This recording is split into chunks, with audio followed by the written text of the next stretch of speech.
Welcome to the Untrapped Podcast, where we're motivated and inspired about success, small business, and personal development. And now, Keith Kalfas. Yeah, what's up? What's up? What's up? Thank you. Thank you. God bless you. You got it. Good morning. What's up, everybody? My name is Keith Kelfas, and today I want to talk to you about grit. There's a lot of people who got the invitation to be here today, but you showed up. You're doing the work, and you got this. You know, the last couple years have been kind of weird, lots of ups and downs. And there was so much momentum, we were so focused, but then a lot of us have actually downshifted into discouragement. And we're like, what happened? I was so focused over here, and I was crushing it. I could get up and just crush it all day, and especially over the last year. We've downshifted. And it's kind of funny, because it's really hard to find your grit and to reach down and pull that person up that you know that can crush it every day when that person's not even there. And you can become a shell of yourself and look in the mirror and be like, well, what happened? And there's also some really successful people in this room who have crushed it and they're just coasting.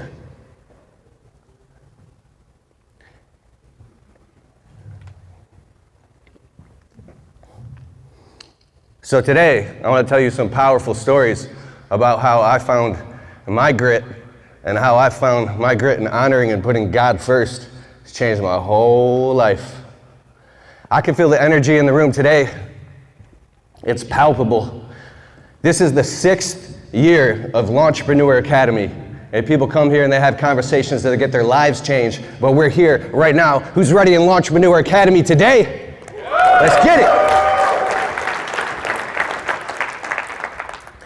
So year 6 of my landscaping business, bro, I thought I had it dialed in. I thought I had it figured out because I had been through the ups. I've been through the really low lows. I've been through the discouragement, the breakdowns, the depression, and then I came back up.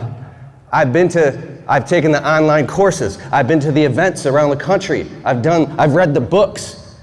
And this time, this spring and this summer, I hired some new people. I went out, I said, that's it. I got my sales system down. I got my processes. I know how to communicate and articulate and how to build rapport with customers. We've got the CRM. I understand how contracts work. I understand change orders. I understand we're licensed and insured, all that. Everything is legit.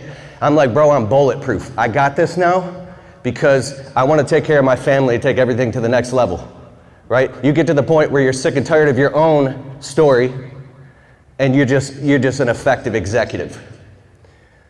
So I go out, we're crushing it, and I get a call, we answer the phone, qualify the customers over the phone, and I show up, you know, I'm pumped. I got my shirt tucked in, embroidered shirt, nice hat, my truck's clean, and these customers, they want a quote. The husband and wife are there, so that's good. This is a good sign already. And I start walking around the property already with them, and I have good vibes immediately. I'm like, yes, I got this in the bag, right? Because I'm not showing up to just waste my time or their time. We're showing up to get a signature and a deposit check and book them. Let's go, right? So I walk around the property with these customers, and immediately I'm very, very calm, present, listening to them, describing their wants and needs. The entire property was completely overgrown, by the way. I mean, so much work needed to be done. Where there was garden beds with all the decorative stone, there's weeds growing through it, there's juniper shrubs come all the way out past the garden bed onto the grass. The crabapple trees are just looking crazy. The ornamental trees in front of the house, in front of the bay windows, they're touching and rubbing the house. I'm looking all over the place, and I see opportunities, I see money, and that's one of the things we talk about, how you can turn our average ticket job of $360 into $1,650, but we're trying to sell jobs at $4, $5, $6, $7 grand, because when you notice opportunities on people's properties, you're a servant and a good steward, you call that out. Hey, we can solve that problem for you.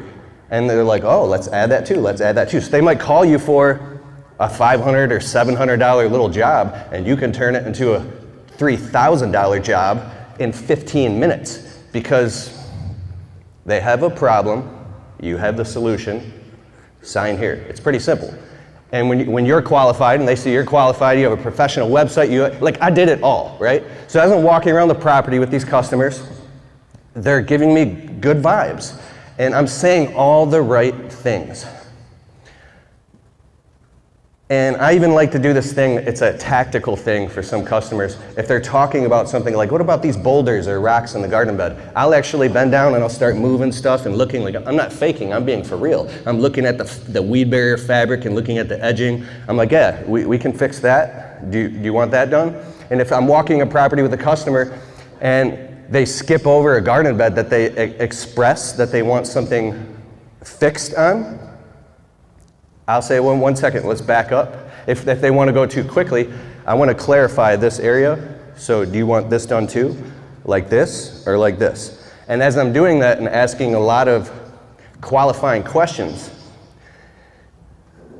they're going, oh, okay, this is the guy, right? And also expressing that my crew will come and we're just going to crush it. Like they don't have to worry about anything. So as I walk around the whole property, 360 degrees, for about 50 minutes, we get back to the front of the property, and I got other quotes to be to.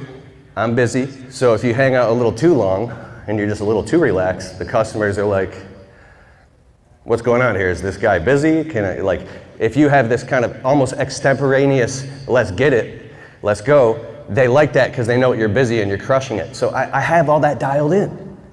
I know this. So we get to the front of the property and we're standing in front of the house, the garden beds. It's like a $700,000 house. And obviously these people are successful. And we talk a little bit more and I'm like, so I give them the price. But something I did that was kind of silly.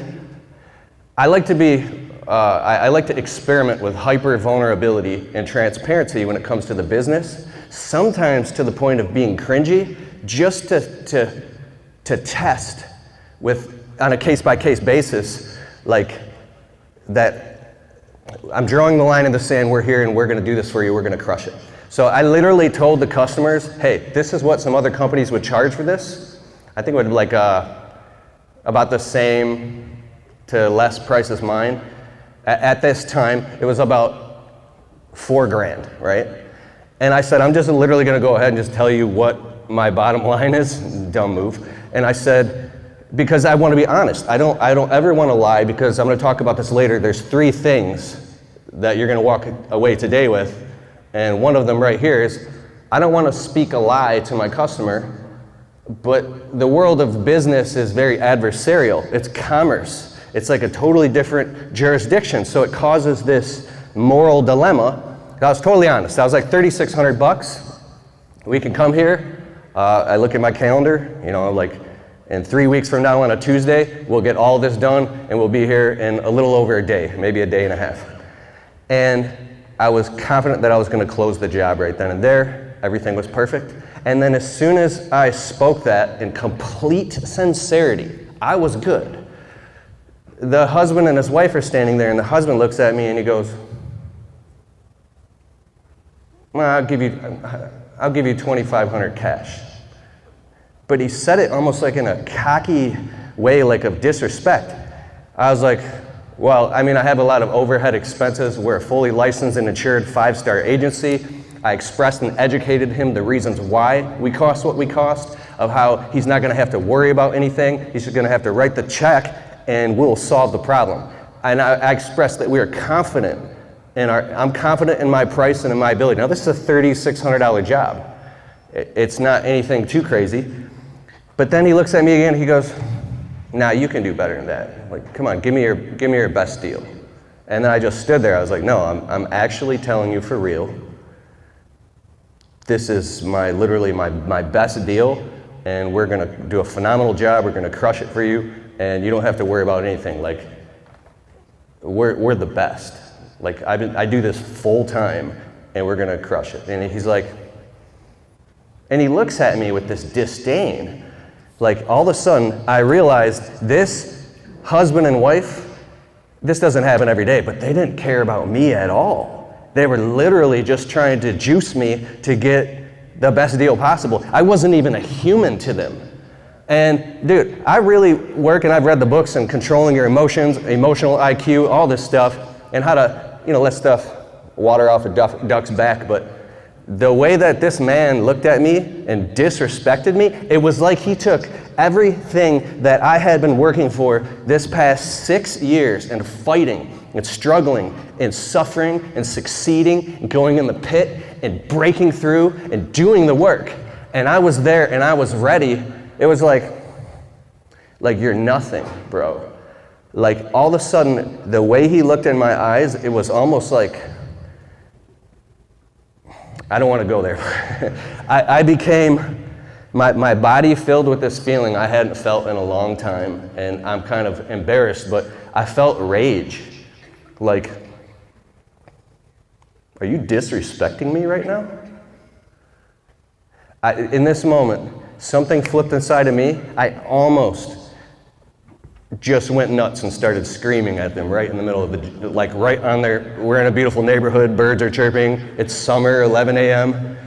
I literally was this close, and the way that, I sound mean right now, but the way that the wife was just like, it was almost like this is their game plan or something. I felt so incredibly, disgustingly disrespected.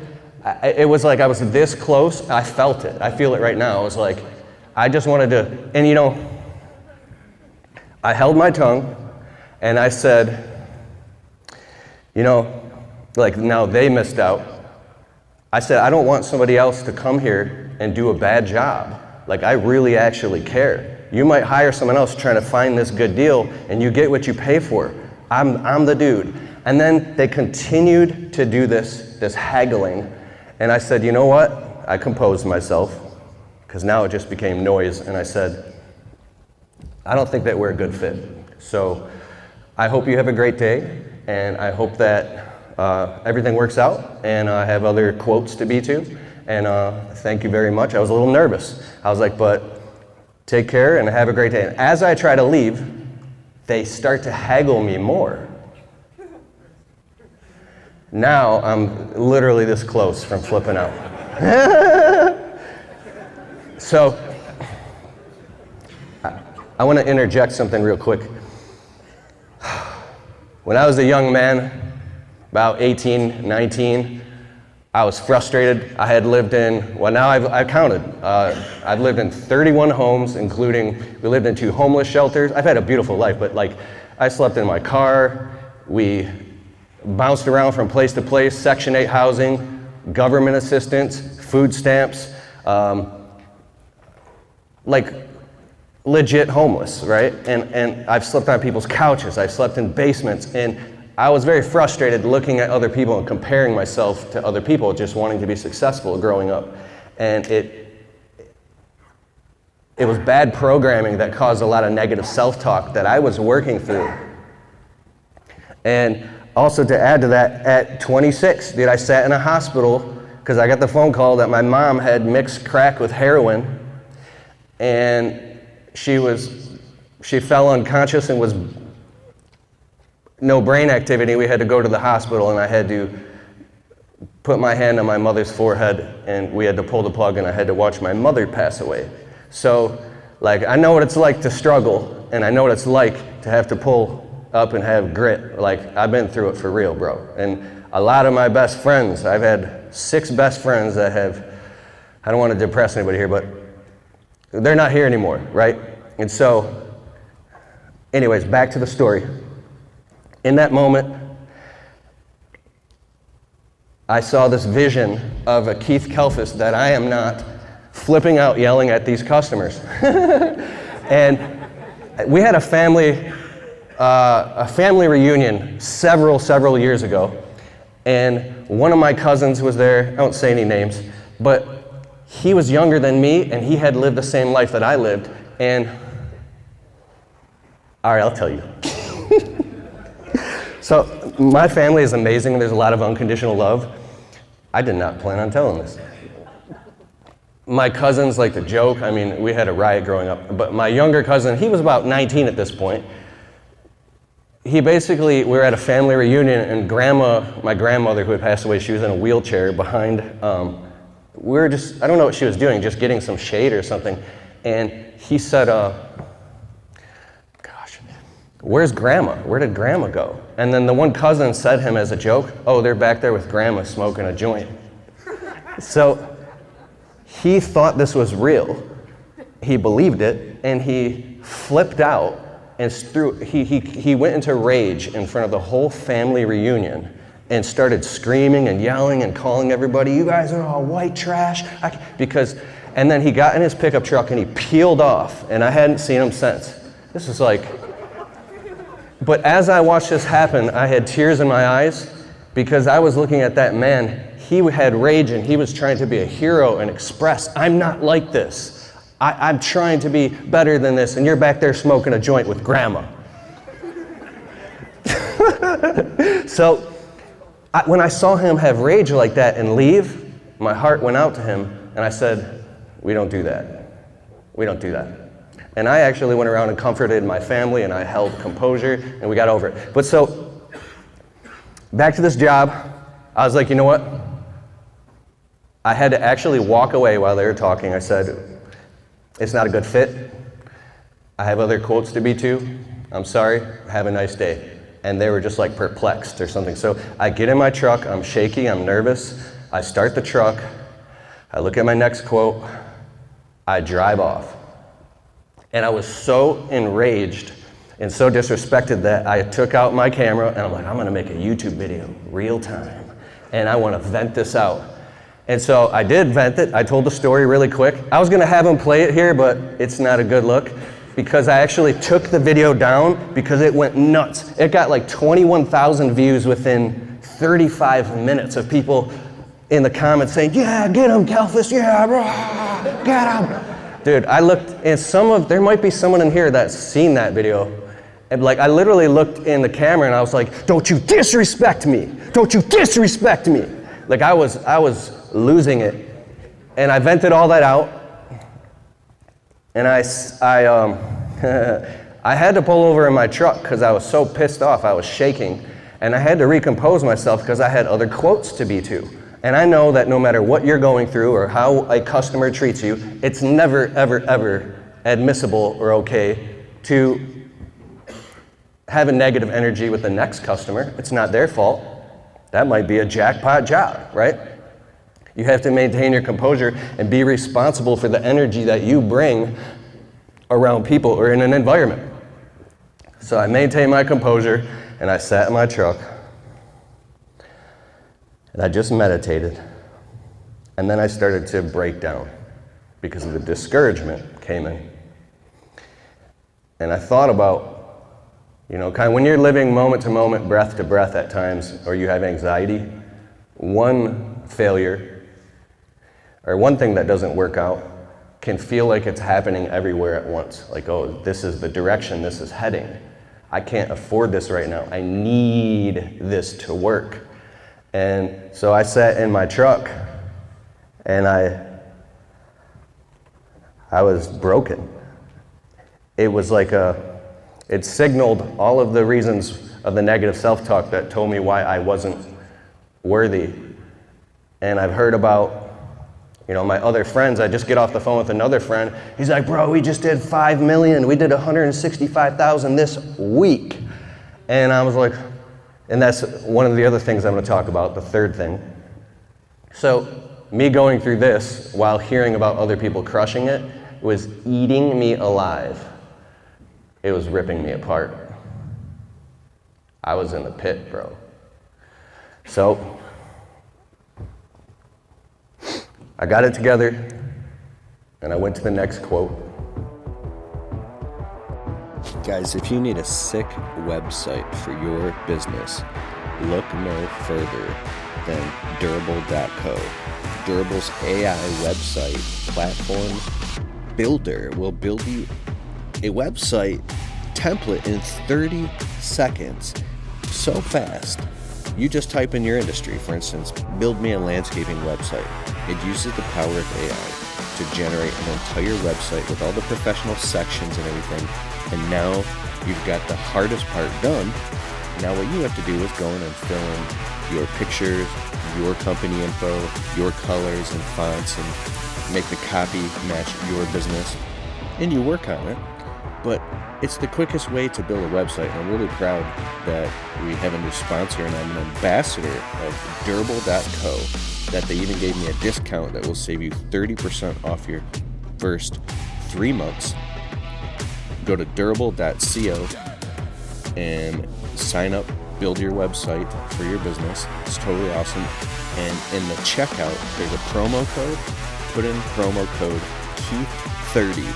Keith30 will save you 30% off your first 3 months. Build your durable website today. Super excited, and enjoy the show. And this is where we set the demarcation line. This is the difference that makes the difference.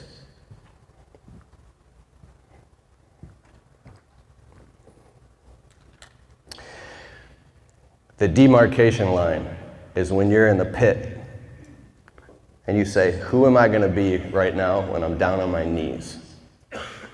Who am I going to praise when times aren't only good, but when times are bad? That's God, of course. I said, I've been down that path where I've stuck my head in the sand, where I've given up, and I felt like I couldn't do it. And I've actually tucked my tail in between my legs, and I just wanted to go home and go to bed because it was too overwhelming, beating myself up. So I said, you got to pull yourself together, Kelfas. This is not it. Like, I know. So I said, you know what? I'm going to go crush it anyway. I'm going to go crush it anyway. I'm going to go close these next jobs, and I don't care what it takes, because this is who I am. So I go to the next quote, and husband and wife comes out again. But this time they're smiling, everything's fine, but my energy, what happened a few minutes ago, or an hour ago, doesn't even matter. It's water under the bridge. Husband and wife come out, and instantly I build a rapport with them, and I'm talking with them, walking around their property. Again, everything on their property needs to be done, even more than the first one. Like I was talking about the garden beds and the rocks and stuff growing through. They had these huge arborvitaes that go around the pool. In Michigan, there's tons of pools with arborvitaes that are 28 feet high, and they all need to be trimmed. And if you have the proper tools and you have the work ethic, you can make a lot of money and do a lot of landscape redos, installs, rip out, redo garden beds. These people needed it all done. So as I'm walking around the property, very confident, I'm just listening, stopping, listening, and I said, we can do all of this for you. We can totally do this, we can crush it. And I asked qualifying questions, and the customer, he had the sense that he just knew that I was the right guy for the job. So with my grit and with my guts and my determination and with my confidence, I stood there and I said, you're looking at,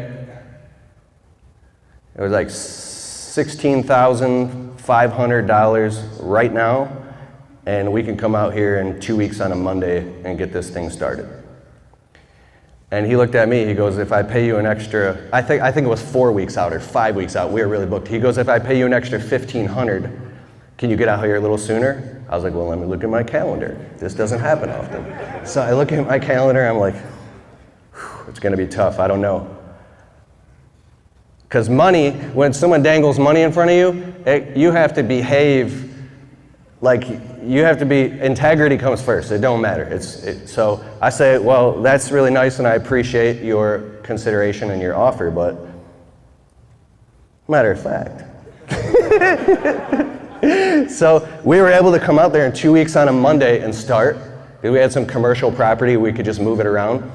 And we started it, and then there were some change orders and it was $19,500.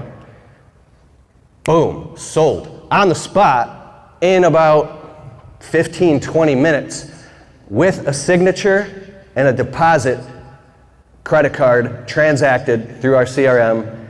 And it was done right then and there on the schedule, booked with a deposit check, and it was easy. I was like, boom, let's get it. So here's what I did. I walked around the property of the customer, and I want to actually tell you what was part of that job.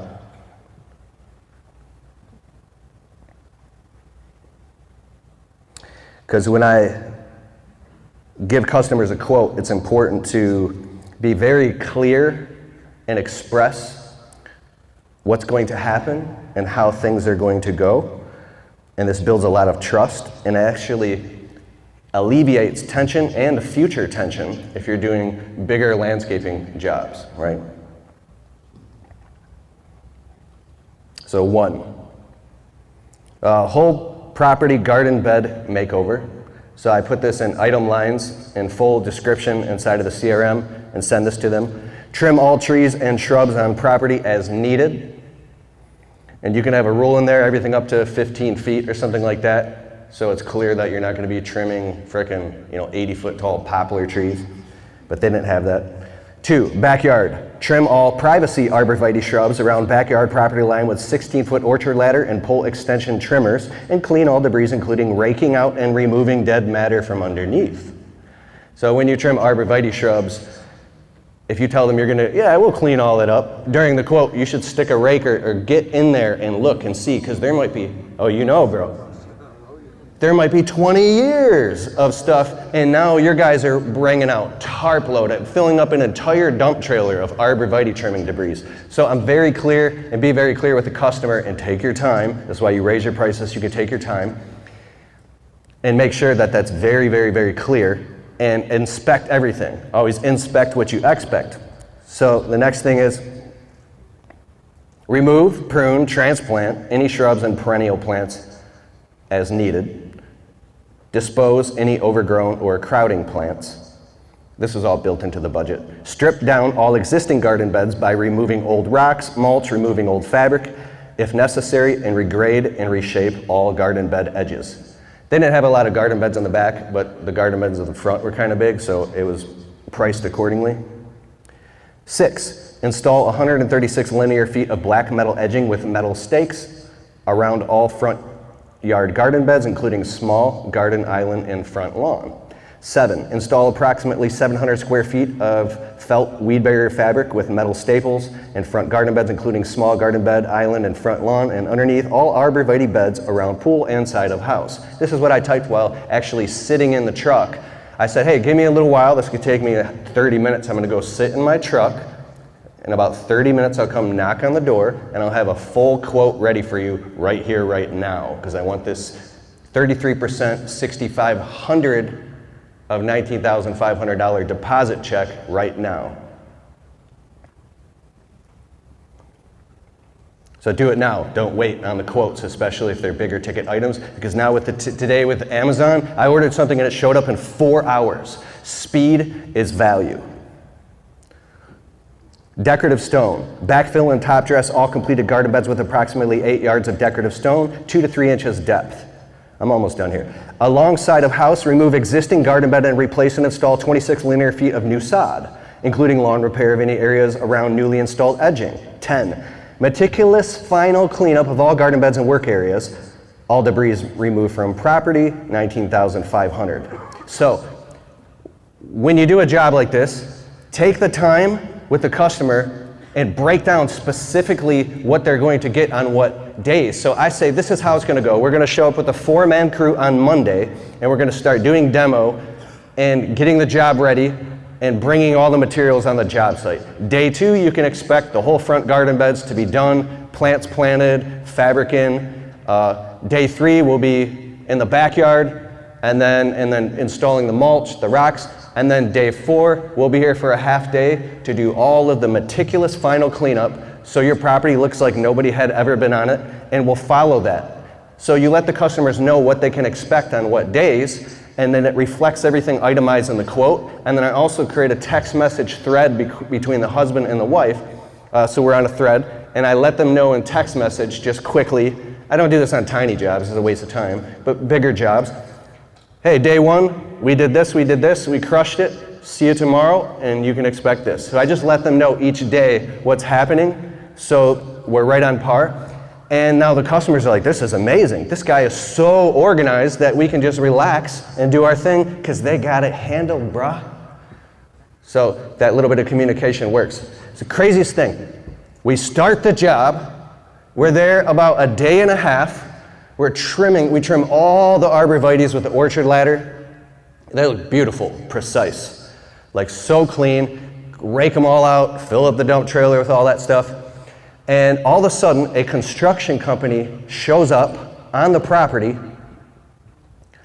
and starts doing demolition and tearing up the driveway with machines and ripping out the walkway right where we're installing our landscaping and beautiful garden beds and doing all this work we got to do. I'm like, what is going on?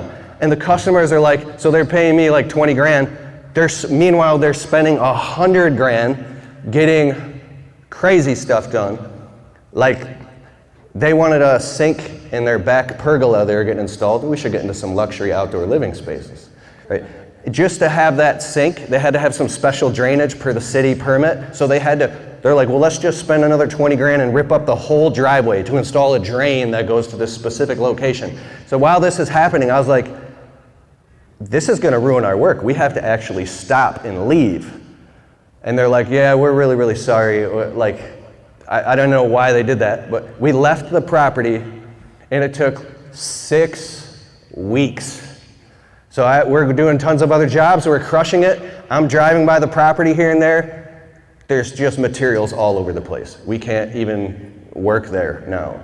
This is crazy. That's why I'm telling the story. So we come back after 6 weeks, we get them back on the calendar, and we get in. Now the other company's gone, everything's clean. Brand new cement, everything, and we just start crushing it, and we bang out the job. We get the job done beautifully, impeccably. It was so good. I was taking pictures, we did some videos. The customers were super happy. And oh yeah, halfway through the job when we showed up, you get the second deposit check. Another 33% with the signature. Boom, boom, boom. I got another $6,500. And now, at the end of the job due upon completion, right on the spot is your final check. It's in the contract. No like net 30, net 45. I understand if you do commercial, it's different, but I'm trying to get paid now. So I tell the customers, at the end of this job, we're gonna do a final walk around. And I want my guys to have like literally buckets with their fingertips, any little microscopic pebble, blowing down everything. I want everything so precise that when the customers walk around, they're like, this is amazing, wow. And I'm not physically doing that. My guys are doing that while I'm relaxed. They're happy, they sign off on the job. Like that's what it's supposed to happen. But the weirdest thing happened. We finished the job, and now I'm trying to get a hold of the customers. I can't. They're not coming outside. I'm knocking on the door, they're not answering the door. I'm calling them. They're not picking up, so I text them. So when somebody owes me money, I'm not like crazy or anything, but I'm on top of it. If you don't pay me, you'll be getting a text every 24 hours, you'll be getting an email, you'll be getting reminders to the point where it's like, ugh. So I stay on top of that, we should do that. So I wait a day, my emotions start getting like this. I'm like, dude, that's $6,500, that's a big chunk of our profit. Why are they not responding? Okay, maybe something happened. Maybe they have a family issue. I don't know, you have to stay calm when somebody owes you money and not freak out. Stay calm, because you will put gray hairs on your head by freaking out. I know this. Stay calm. Now a few more days goes by and they're not paying me. If you are looking for the greatest software ever to run your business on, go to getjobber.com/Keith. You can create proposals, invoices, collect payments, and track your entire business directly on the Jobber smartphone app.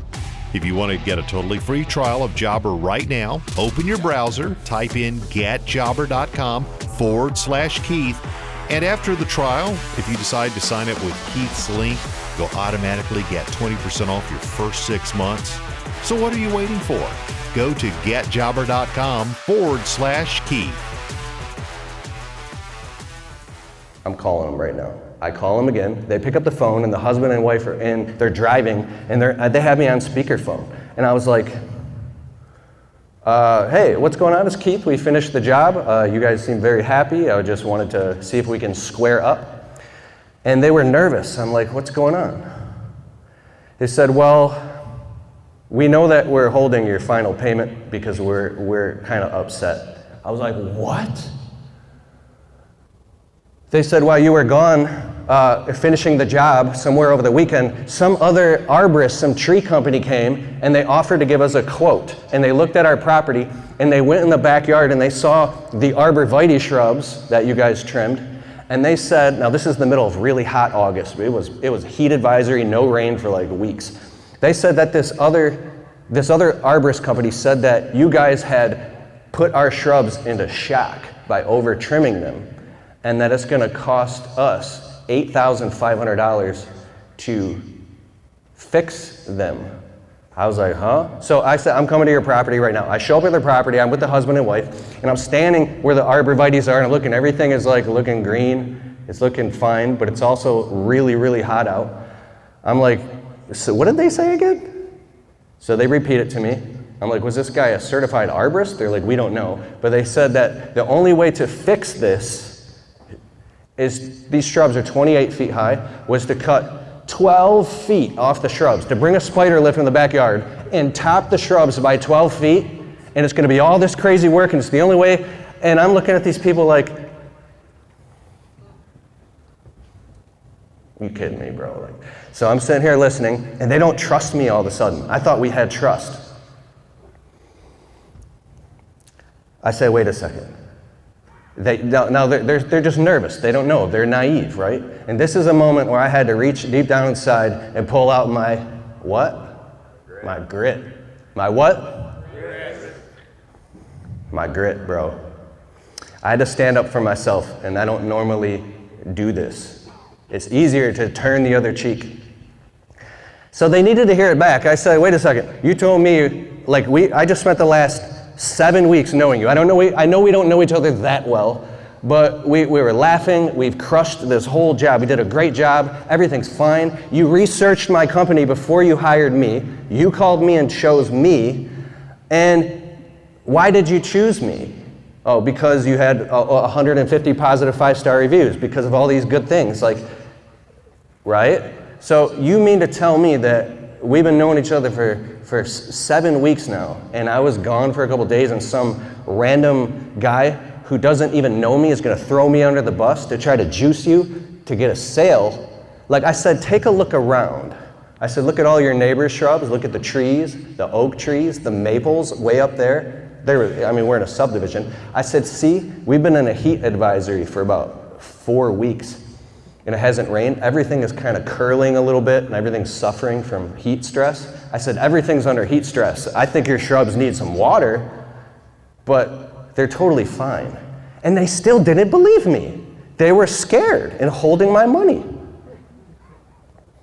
Then I did something that I had to do because I knew I was going to lose in that minute, and I was going to get straight up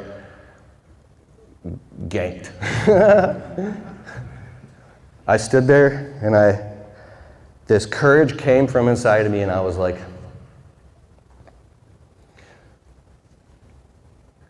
you're going to believe some guy over me? This is bullshit.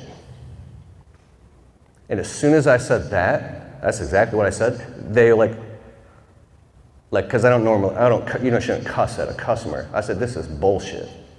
And the customers woke up out of hypnosis. They were like, and now they believed me. And they were like, yes, we believe you. They paid me my money, my other $6,500, right there on the spot. They signed off on the job. And now I felt a little nervous, but I was proud of myself because I stood up for myself. And I went back into my truck. I was like, whew. And I was still nervous, but I was like, damn. And the funniest thing happened, I'm out of time here, so I'll just wrap this up right now. It was a few months later. Oh, a few weeks later, I drive by, everything's still beautiful, the shrubs are fine, they're growing like crazy. They need to be trimmed again. But I'm in a restaurant with my wife on date night. We do date night every single Tuesday night without missing, no matter what. We put God first, we put our marriage first, bro. There's no other way to do it.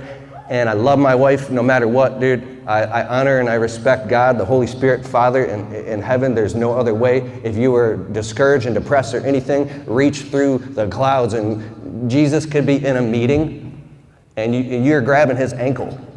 Like, I need you right now, God. And if you do it with a contrite heart and a complete spirit of surrendering and say, you know what, I'm just gonna give this a shot and 100% just surrender right now. And I pray for anybody in this audience who's going through anything, that any stronghold be broken off you right now in the name of Christ Jesus, right now. I mean it 100%. It is broken right now. It is broken. So I'm sitting in the restaurant with my wife, and I look across, and there's the husband and wife, my clients. They're just sitting there peacefully eating. And I was like, honey, those are the people. No, they're really nice people. They didn't mean to cause me any harm, but they were just nervous, right? It's understandable. So I snuck up to the register. I was like, how much are, those people just pay their dinner, and I left a fat tip. And then when we walked out, I saw them, they're like, hey, thank you. And I was like, God bless you, God bless you. So I want to encourage you, reach deep down inside, pull up that faith and pull up that grit. Honor God when times are good, but when times are bad. I recently had to give my dog CPR for 15 minutes, and he died in my arms and had a heart attack. And it was traumatizing. And you know what I started doing? I started praising God and having gratitude and saying, thank you, thank you, thank you for this beautiful experience. Like, I'm telling you right now, you have everything that it takes. You have it inside of you. This right now is the demarcation line that you choose to, in this moment, you don't tolerate not what's going on out there, but also what's inside of yourself, anything. And your tongue is a sword. Don't speak negativity. Don't do it behind other people's backs, and don't do it about yourself. Be very careful what you say, because everything is being documented and it's being written. Be very careful what you say. Honor God above all. And then the third thing, because I have to get off here, is don't compare yourself to other people. I don't have time to tell this story, but I recently heard about somebody that I looked up to a lot that basically, I don't look up to that person anymore. And I got on the phone with a spiritual advisor of mine, and I was like, how can this be? This person I look up to so much. Like, it wasn't anything like terrible, but I was like, I looked up to this person. How could they do that? And my spiritual advisor told me, this is a lesson to you right now, to never, ever, ever compare yourself to other men, because the grass is not greener on the other side. It's a barren wasteland. The grass is greener where you water it. When you walk into your purpose, your mission and mandate for your life, and you focus on you and do your own unique thing, you will prosper abundantly and have fulfillment at a level you would have been miserable over there. And they'll be looking at you saying, I want to be like that guy. I'm telling you the truth, and this is the truth. God bless all of you. I'm Keith Kelfas. I love all of you. And that's the end of my talk. Thank you.